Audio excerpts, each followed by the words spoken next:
New ஃபேஸுங்கிற விஷயம் வந்து இருந்துன்னா தேட்டர் கொண்டு போக முடியும்னா ஒரு சில 3 கம்பெனிஸ் வந்து சைன் பண்ணியிருந்தாங்க ரிலீஸ்க்கே. நான் பேர் சொல்ல விரும்பலை. 3 ரெப்யூட்டட் கம்பெனிஸு சைன் பண்ணாங்க. ஒரு கம்பெனி 3 இயர்ஸ் ஹோல்ட் பண்ணியிருந்தாங்க, அது அந்த லாக்டவுன் டைம். அதுக்கப்புறம் ஒரு கம்பெனி 1 இயர், அதுக்கப்புறம் ஒரு கம்பெனி 1 இயர். ஸோ நான் எதுவுமே வேறு அவங்க ரெப்யூட்டட் பீப்புளில் பெரிய சக்ஸஸ்லாம் கொடுத்தவங்க.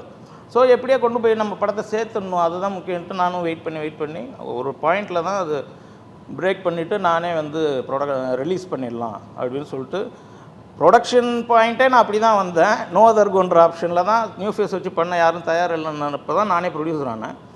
அதை ரிலீஸ் பண்ணவும் யாரும் இல்லைன்றப்ப தான் நானே டிஸ்ட்ரிபியூஷன் சொல்லி அந்த ஏரியாக்குள்ளே வந்து படத்தை ரிலீஸ் பண்ணேன். ஸோ அதுதான் நடந்தது. EVP Trade and Convention Center, Poonamalai, biggest event destination, 8,000 plus parking.